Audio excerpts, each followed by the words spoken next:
Ya, jadi saya tegaskan kembali, topik nomor 76, Kitabut Tibbi, kemudian subtopik nomor 45, Babu la hammah, babun la hammata, gitu ya.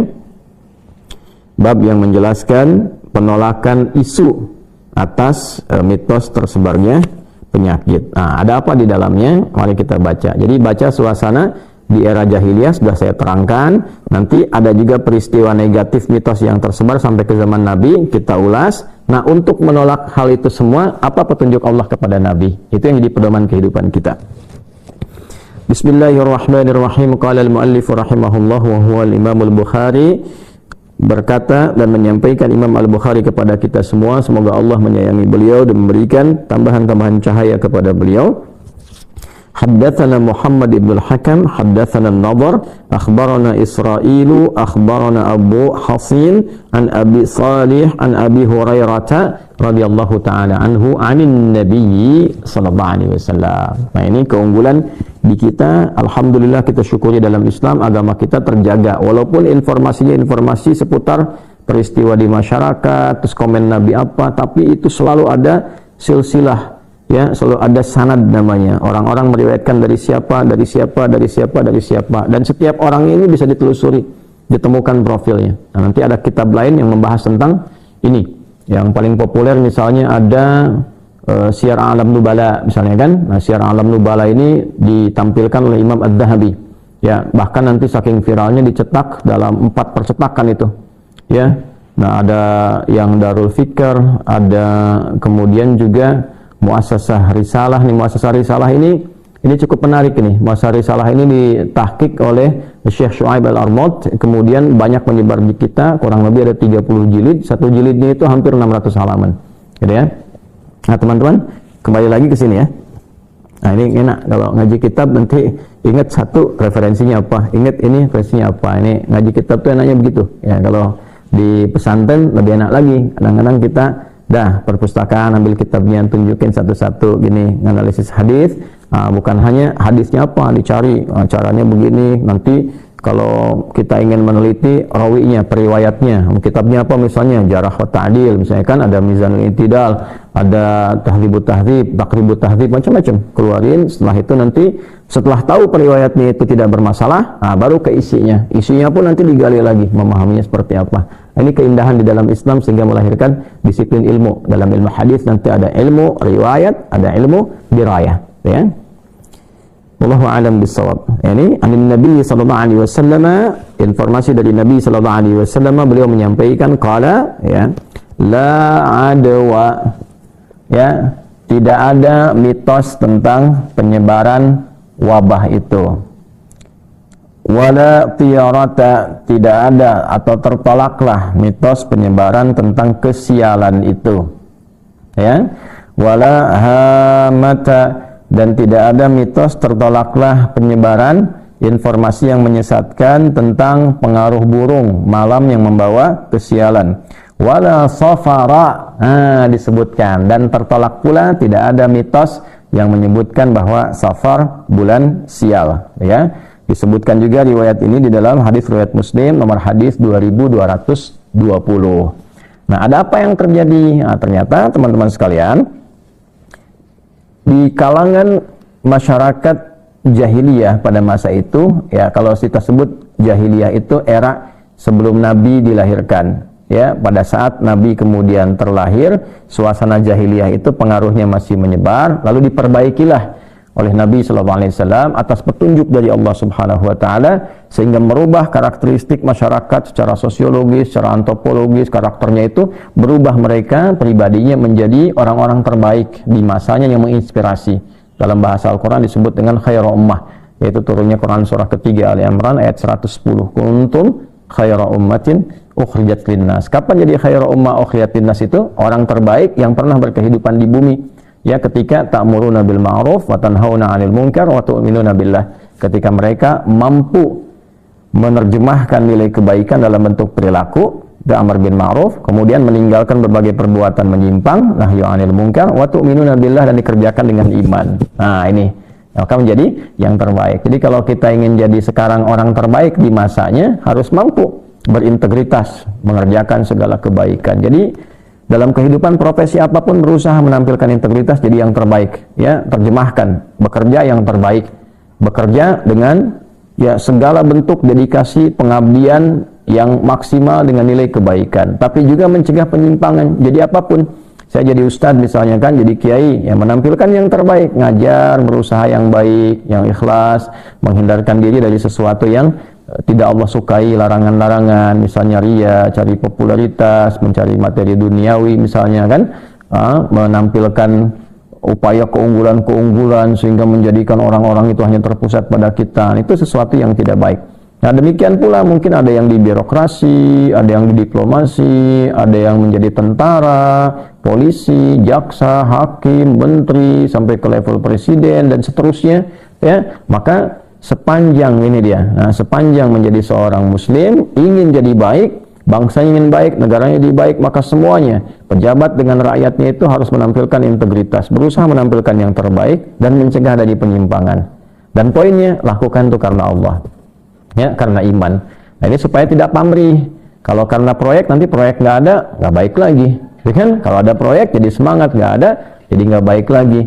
Kalau karena materi demikian, kalau karena kedudukan, ketika akan mengejar kedudukan semangat semua, ya. Kemarin kan taruna-taruna tuh, ya, begitu pengen lulus semangat, fisiknya, kesehatannya, intelektualitasnya. Begitu setelah lulus, hilang lagi semangat yang awal, karena yang dikejar cuma kelulusan, bukan dedikasi, bukan pengabdian, ya. Sekitar 2000 perwira yang dilantik kemarin tuh, ya, baik TNI ataupun Polri. Coba ketika selesai dilantik itu, ya, kemudian jadi perwira pertama tuh, ya, yang TNI jadi letda, yang polisi jadi ibda, gitu kan? Jadi ketika jadi letnan 2, inspektur 2, gitu kan, inspektur polisi 2. Nah, itu sebelum naik lanjutan ke atasnya, coba untuk mendapat itu kan ada disiplin, ada kekuatan intelektual, ada pengorbanan. Nah, itu kan latihan untuk dipakai setelah itu. Apakah setelah lulus digunakan lagi atau tidak? Nah, ini problem. Kalau semua kemampuan dikeluarkan hanya untuk mengejar duniawi, ketika duniawi itu merasa sudah dapat, hilang kemampuan itu. Maka bagaimana caranya? Lakukan karena Allah, karena iman kita, karena kita punya sifat bertuhan. Maka nggak ada pamrih, karena hubungan kita terkoneksi dengan Tuhan. Maka pengabdian dalam konteks kehidupan bernegara pun akan maksimal, pengabdian ke masyarakat akan baik, rakyat juga demikian adanya, hindarkan dari keburukan, ya. Maka yang tidak baik akan terhindar dengan sendirinya. Nah, itu kalau diperas itu menjadi bagian dari sifat takwa. Nah, maka isu-isu yang tidak baik dengan demikian akan hilang. Ya, dengan demikian akan hilang, tereliminasi dengan sendirinya. Nah, di zaman-zaman itu sampai ke kehidupan Nabi, nah itu ada warisan turunan, ya, dari mitos-mitos jahiliyah sampai ke era Nabi Shallallahu Alaihi Wasallam. Apa diantaranya? Nah, diantaranya itu pada bulan Safar itu ada kesialan. Ini bulan tersebarnya wabah, tersebarnya penyakit, gitu ya. Nah, karena qadar Allah pas di waktu itu ada yang sakit kemudian menyebar seakan-akan ini bulan sial. Nah, Safar itu, kan? Nah, kemudian juga, nah ada yang kedua wala tiarah. Tiarah itu teman-teman dipahami kalau tadi wabah. Nah, ini yang tiarah disebutkan kesialan, kan? Kesialan. Jadi dimaksud di sini kayak ini kan seakar dengan kata ta'irah gitu ya. Ta'irah itu artinya burung. Jadi dulu ada mitos kalau ada burung terbang malam-malam, ya, hinggap di satu tempat. Ya, nah maka di burung itu membawa arwah orang meninggal yang belum tenang. Nah, maka caranya supaya burung itu pergi, arwahnya ikut pergi, maka harus diratapi. Makanya pada meratap. Kadang-kadang yang lucu itu gini, disewa, ya. Jadi ada komunitas itu khusus untuk meratap. Ya, kalau sekarang ada rojali, ada rohana, jadi fenomena itu ya. Dulu ada rokutab, rombongan khusus untuk meratap. Ya. Rokutab, rombongan khusus untuk meratap, dan itu mereka di-hire itu bisa dibayar, khusus untuk nangis aja, nangisin khusus tuh kan. Nah, itu digambarkan kalau dengan menangis itu memberi minum kepada arwah itu gitu kan, sehingga burung-burung pergi. Itu mitos, ya, mitos tuh rokutab, rombongan khusus untuk meratap gitu kan. Nah, jadi fenomena-fenomena itu menyebar ya. Kemudian wala hamata juga masuk dalam bab kesialan gitu kan. Nah, ini bulan sial nih, wala safara, puncaknya Safar. Jadi mereka karena peristiwa ini dulu ya terjadinya di bulan Safar, itu sampai ada seorang Arab Badui datang ke Nabi untuk mengklarifikasi dengan kesederhanaan dan kepolosan orang Baduy ini. Baduy yang dimaksud ini orang-orang padang pasir ya di wilayah Arab, itu disebutnya Badawi. Badawi itu dari kata Badiah asalnya. Badiah itu tempat yang terjauh yang tidak bisa mengakses kemajuan-kemajuan yang dirasakan di masyarakat yang eksis, yang maju.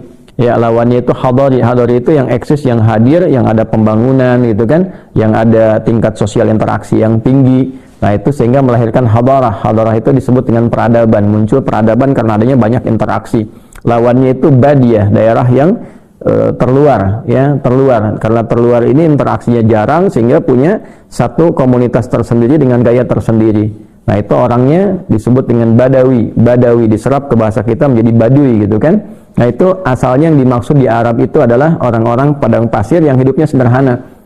Datang kepada Nabi, sehingga di terusan riwayat yang lain, nanti di hadis yang lain kalau kita lihat nanti ada turunan riwayat qala al-Arabiyyu, seorang Arab dari padang pasir, dari Baduy sampai bertanya kepada Nabi, "Ya Rasulullah, ini hewan ternak saya ini sakit nih, terus menyebar penyakitnya gitu kan di bulan Safar ini."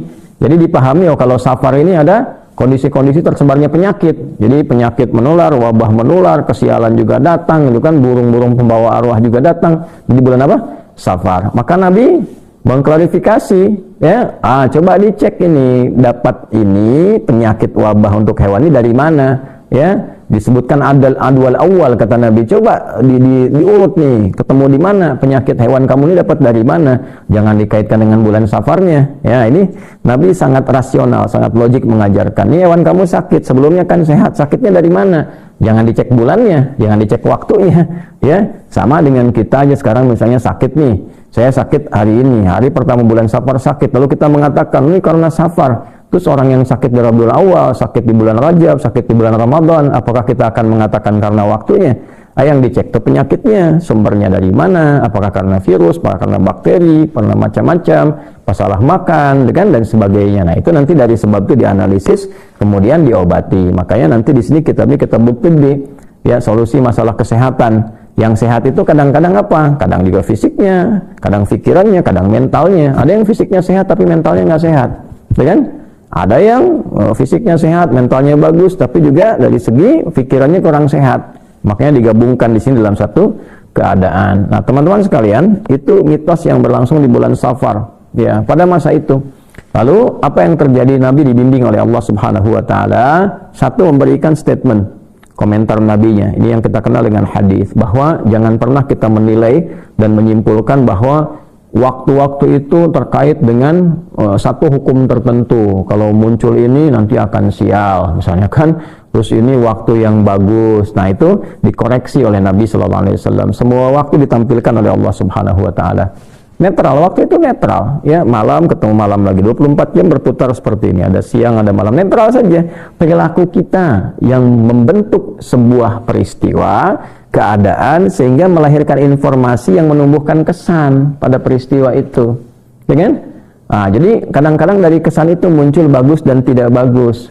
Ya, misalnya ada peristiwa nih, peristiwa bagus, kemerdekaan kita di tanggal 17 Agustus 1945. 17 Agustusnya kemudian menjadi inspirasi. Hari kemerdekaan, semua bergembira, ingat lagi perjuangan. Ini bagus nih waktu kita berjuang, ya. 17 Agustusnya sebagai tanggal, sebagai waktu dia netral. Cuma ketika ada perjuangan di situ, ada kemerdekaan, ada pengorbanan, ya, ada berbagai bentuk keteladanan, diambil itu sebagai inspirasi. Ya, di sisi lain misalnya ada peristiwa terjadi yang tidak baik, misalnya di tanggal yang lain, ya, tanggal tertentu ada peristiwa yang tidak bagus, ya, diambil tahunnya misalnya untuk menunjukkan peristiwa yang terjadi itu. Seperti tahun kelahiran Nabi disebutnya tahun gajah, kan? Untuk apa? Untuk menunjukkan ada peristiwa yang tidak elok, yang tidak layak untuk ditiru. Ya, ada orang dengan segala keserakahannya, ya, serakah nomik gitu ya, serakah ingin menguasai berbagai hal itu. Pada masa itu namanya Amroha, ingin menghancurkan Ka'bah, dia bawa pasukan, ya, pakai dulu alat transportasi terkuat berupa gajah, ingin menghancurkan. Lalu oleh Allah tuh diberikan lawan yang terkecil, ya, yaitu burung ababil, burung-burung kecil bawa batuan-batuan, ya, yang disebutkan oleh para ulama diambil dari neraka, kemudian itu diturunkan, dijatuhkan, ya. Jadi yang besar dikalahkan oleh yang kecil hanya karena kuasa Allah, kan, untuk menunjukkan ya Allah kuasa, ya, penjaga itu semua. Nah, maka disebutkan tahun gajah untuk menunjukkan bukan tahunnya yang salah, ya tapi perilakunya yang keliru. Jangan sampai ada perilaku seperti ini terjadi di masa depan, ya karena keserakahan ingin mendapatkan segala hal ditempuh dengan cara yang salah. Biasanya itu akan hancur dengan hal-hal yang kecil. Ya, dulu kan Namrud juga sama, betapa jahatnya, betapa luar biasanya, tapi dikalahkannya oleh apa? Allah cuma kirimkan satu nyamuk kan, itu pun nyamuk yang terlihat cacat secara medis, satu sayapnya itu putus, gitu kan, masuk ke telinga, nah, kemudian selesai, matinya kan pakai nyamuk aja, kirimkan. Ya, mengaku Tuhan mati sama nyamuk untuk jadi legasi ke depan. Nah, Tuhan matinya sama nyamuk, nyamuknya nyamuk cacat gitu kan. Nah, ini untuk memberikan satu gambaran gitu ya. Nah, sama Firaun pun begitu. Ketika Firaun jumawanya luar biasa kan tenggelam, ditenggelamkan. Selesai. Ngejar, tenggelam. Sehingga nanti jadi kesan ke depan, itu ada Tuhan kok tenggelam gitu kan. Nah, jadi Allah itu kalau ada peristiwa-peristiwa yang ditampilkan dengan besar, ya dengan nilai kemanusiaan yang menghadirkan nafsu yang luar biasa, biasanya diselesaikan dengan hal kecil untuk menunjukkan bahwa kekuatan nafsu itu rendah di hadapan Allah. Nah, ini balik terkait dengan safar, teman-teman sekalian. Nah, jadi Nabi memberikan komentar supaya umat Islam itu berpikir rasional, ada kewarasan berpikir, ada kesehatan berpikir, bahwa ayo yang bagus itu susun agenda, semua waktu itu netral, susun agenda yang baik. Nah, nanti dipandu oleh Allah, dibagi misalnya per 4 bulan, ada bulan koreksi 4 bulan tadi kan, kalau kita bagi itu nanti ada bulan kontemplasi untuk merenung, untuk mengoreksi diri, ada bulan menyiapkan agenda, ada bulan mengeksekusi kegiatan, ya nanti setelah itu dievaluasi lagi. Nah, demikian adanya, makanya kenapa ada Ramadan kan, khusus untuk penguatan diri lagi, latihan meningkatkan amal, setelah itu dipraktekkan meningkat di bulan Syawal kan. Demikian adanya sampai persiapan haji, membangun rencana-rencana besar sebagai bagian proyek dunia dan akhirat. Makanya doanya Rabbana atina fid dunya hasanah wa fil akhirati hasanah. Itu kan doa umum dalam rangkaian haji tuh. Ya, rangkaian haji di Al-Baqarah 196 untuk mengawalinya sampai ke terakhir ketemu nanti 203, di sela-sela itu ayat 201 itu ada doa yang Rabbana atina fid dunya hasanah. Jadi ada proyeksi-proyeksi, setelah itu nanti baru beramal, ya beraktivitas dan sebagainya. Itu keindahan dalam Islam, itu kita dipandu tuh. Wal tanzur nafsu ma qaddamat lighad. Quran surah Al-Hasyr surah 59 ayat ke-18. Jadi setiap kita yang merasa beriman, ya ayyuhalladzina amanu ittaqullah, tingkatkan takwa. Nah, di antara cara meningkatkan takwa itu kan di Quran ditunjukkan kurang lebih ada 240 cara kan. Salah satunya apa? Salah satunya adalah membuat kurikulum kehidupan. Ya, wal tanzur nafsu ma qaddamat lighad. Buktikan ketakwaan engkau itu dengan cara menyusun agenda hidupmu sampai engkau pulang ke akhirat nanti. Oh, dahsyat. Ya, orang cuma punya cita-cita dunia, dalam Islam diajarkan sampai akhirat. Nanti proyeksi akhirat itu diturunkan ke dunia. Ya, misal saya pengen masuk surga Firdaus, ya, nggak apa-apa punya cita-cita tertinggi. Amalannya apa? Turunkan jadi panduan amal ke muka bumi, lalu seluruh profesi yang kita pilih, nah ambil nilai-nilai surga Firdaus itu untuk menunggangi profesi ini. Jadi apapun, ya kan surga Firdaus itu bukan karena profesi, ya tapi di dalamnya ada panduan nilai-nilai kebaikan yang menyertai profesi itu. Misalnya ada di Quran surah ke-23 Al-Mu'minun ayat 1 sampai 9 lah kalau kita keluarkan. Ya kan ke ujung ayatnya itu ada ayat yang sangat indah. Ya ulaika humul warithun alladzina yarithunal firdausa hum fiha khalidun. Ada mereka itu para pewaris surga Firdaus yang akan kekal tinggal di dalamnya, sedang beraktivitas di bumi. Aktivitasnya apa? Nanti balikan ke ayat 1, qad aflahal mu'minun, ya kan? Sungguh orang beriman itu akan menggenggam kebahagiaan dan kesuksesan. Nah, pertama mesti beriman dulu. Lalu mempertahankan menjaga iman sampai punya level surga Firdaus bagaimana? Alladzina hum fi salatihim khashi'un, yaitu orang-orang yang berusaha khusyuk salatnya. Jadi kalau hanya sekedar salat, nah, bagus, salat bagus, nanti standar, surganya standar. Tapi kalau pengen Firdaus berusaha untuk khusyuk. Jadi kalau jadi pejabat khusyuk salatnya, jadi presiden, jadi menteri, gubernur, ya, bupati, wali kota, terus sampai juga pejabat yudikatif seperti hakim misalnya, dari hakim agung sampai hakim-hakim ke bawahnya. Ya, ataupun kemudian ada di organik seperti tentara, dari panglima ke bawahnya, dari polisi dari atas sampai ke bawahnya. Nah, itu memperkuat iman, lalu sholat dengan khusyuk. Jadi apapun bebas, ya silahkan yang baik-baik, tapi tidak meninggalkan sholat. Bukan hanya tidak meninggalkan, tapi sholatnya khusyuk. Walladzina hum 'anil lagwi mu'ridun, senang fokus pada yang bermanfaat, yang nggak bermanfaat ditinggalkan. Hal-hal yang nggak penting ditinggalkan, jauhi. Terlepas dari hukumnya. Ya, misalnya, oh ini derajatnya tidak sampai haram, ini makruh misalnya, tapi bagi kita ini nggak terlalu penting, jadi kan, Atau misalnya mubah tapi tidak membawa sifat-sifat untuk kegiatan kita menjadi penting. Nah, itu cenderung dihindari, cari yang penting-penting sesuai kebutuhan kita. Dan seterusnya. Nah, itu proyeksinya teman-teman sekalian. Maka dibikin agenda seperti itu. Nah, di antara tuntunan yang langsung dipraktekkan, dibimbing oleh Allah. Misalnya apa? Untuk menepis mitos-mitos yang demikian itu, Nabi diperintahkan oleh Allah. Misal dari mulai pernikahan Nabi. Pernikahan Nabi bulan Safar. Ya, Nabi SAW itu menikah dengan Sayyidah Khadijah radhiyallahu ta'ala anha, istri terbaik yang paling mulia, yang semoga kita diberikan kesempatan untuk bisa bersua ya dengan ibunda kita Sayyidah Khadijah, tentunya bersama Rasulullah SAW dan seluruh orang-orang terkasih beliau. Ya, itu pernikahannya berlangsung di bulan apa? Safar. Ya, kemudian juga pernikahan putri tercinta Sayyidah Fatimah ya dengan Sayyidina Ali bin Abi Thalib radhiyallahu taala anhuma itu berlangsung di bulan Safar. Nah, jadi Sayyidina Ali bin Abi Thalib menikah dengan Sayyidah Fatimah Az-Zahra itu bulannya bulan Safar di tahun kedua Hijrah. Nah, jadi ditepis nih, nggak ada mitos nih, gitu kan? Nabi menikahnya bulan Safar, kemudian juga putri beliau tercinta Sayyidah Fatimah Az-Zahra menikah di bulan Safar. Nah, lalu ini yang paling menarik nih, hijrah Nabi pun berangkatnya di bulan Safar, nanti sampainya Rabiul Awal. Ya, berangkatnya Safar. Ada yang bahkan detil ya melacak sehingga melahirkan angka 27 Safar gitu perjalanan itu. Ya, jadi beliau berangkatnya bulan Safar untuk menunjukkan nggak ada bulan kesialan itu, berangkat Safar ya sampai kemudian di bulan Rabiul Awal. Jadi banyak peristiwa-peristiwa yang terjadi. Bahkan Khalid bin Walid tuh panglima besar, masuk Islamnya bulan Safar. Ya, Amr bin As masuk Islamnya bulan Safar. Jadi kalau teman-teman yang non Islam ya sudah mendalami Islam, pengen masuk Islam bulan Safar, silahkan, tidak ada masalah. Ini bulan awal nih sekarang, awal Safar gitu kan. Nah, ini bulan baik, semua baik, waktu baik. Jadi pernikahan Nabi, kemudian juga perjalanan hijrahnya Nabi, terus penaklukan Khaybar. Ya, Khaybar itu kan dulu ada Yahudi-Yahudi pongah tuh pada masa itu.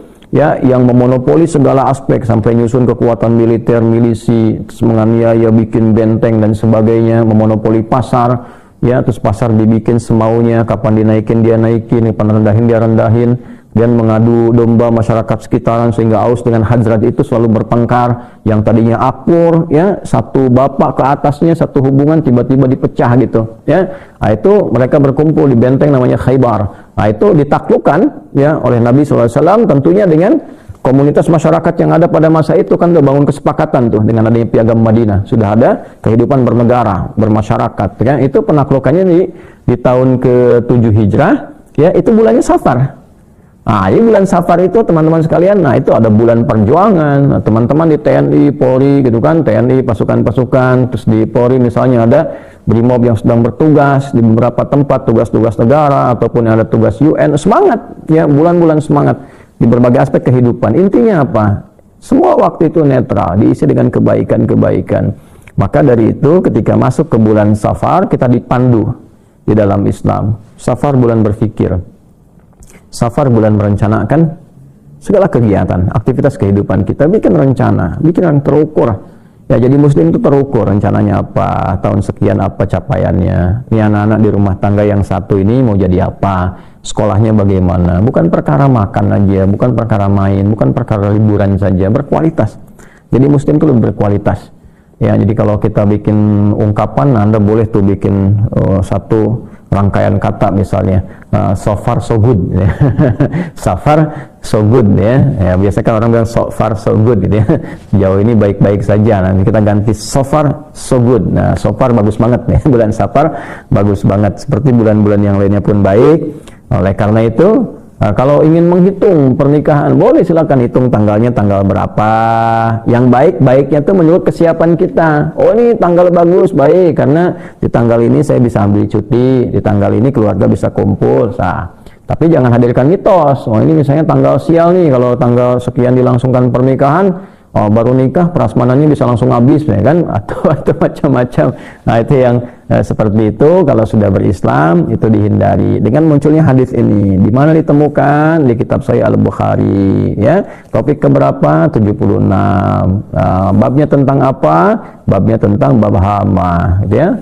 Nomor keberapa subtopiknya? Ke-45. Hadisnya nomor berapa? 5757. Rawinya siapa? Sahabat Abu Hurairah. Ada nggak di riwayat lain bisa dilacak? Ada. Di hadis apa? Muslim. Nomor hadis berapa? 2220. Ini indahnya dalam Islam seperti itu. Kesimpulannya apa? Kesimpulannya umat Islam mesti lebih berpikir sehat, berpikir lebih terukur lagi, punya rencana kehidupan yang baik, dan itulah hikmah bulan Safar. Nah ini alhamdulillah, jadi seluruh nama, keterkaitan hidup itu semua punya kesan, punya makna, punya ikatan yang bisa membawa kita pada suasana yang lebih baik. Tinggal kembali kepada kita, keinginan kita yang paling utama untuk mengamalkan itu dan memberikan keyakinan penuh untuk selalu meyakini kebenaran Islam, mempraktikkan dalam kehidupan dengan menampilkan kebaikan-kebaikan. Teman-teman, itu yang bisa dibagi kesempatan subuh ini menjelang pagi waktu Indonesia bagian Barat, langsung dari Mira. Semoga Allah ridhai. Mohon maaf bila ditemukan tentunya kekurangan-kekurangan dalam penyampaian atau kesilapan informasi, bisa diluruskan. Dan silahkan dari kebaikan-kebaikan bisa kita dapatkan, kita pedomani untuk mendapatkan ridha Allah subhanahu wa ta'ala. Semoga Allah ridhai. Allahumma taqabbal minna innaka antas sami'ul alim, tub alaina innaka antat tawwabur rahim. Rabbana atina fid dunya hasanah fil akhirati hasanah wa qina adzabannar. Wa sallallahu ala sayyidina Muhammad wa ala alihi wa sahbihi ajma'in. Wa akhiru da'wana alhamdulillahi rabbil alamin. Sebelum saya tutup, saya ingatkan lagi, jangan lupa saudara-saudari kita di Gaza, di Palestina, didoakan ya semampu kita yang terbaik. Kemudian kalau bisa memungkinkan itu kondisi-kondisinya teman-teman bawa ya, di capture, di upload tuh oleh kita ya, misalnya di Instagram, yang punya Instagram, status-status mereka supaya dunia tersadarkan ya. Sekarang kalau cuma keluar bergerak-gerak dan sebagainya nggak peduli mereka ya, tapi dunianya kan sudah digital. Jadi kalau kita ambil gambarnya, kita publikasikan dan sebagainya, itu akan lebih efektif. Di samping doa-doa yang kita sampaikan tentu untuk semua di berbagai tempat. Semoga kondisi di Thailand dan juga Kamboja, tetangga ASEAN kita juga diredakan, terus membangun silaturahmi yang baik. Selalu kita membuka cara pandang kita untuk berkasih sayang. Terima kasih. Subhanakallahumma rabbana wa bihamdika asyhadu an la ilaha illa anta astaghfiruka wa atubu ilaik. Alhamdulillahirabbil alamin. Assalamualaikum warahmatullahi wabarakatuh.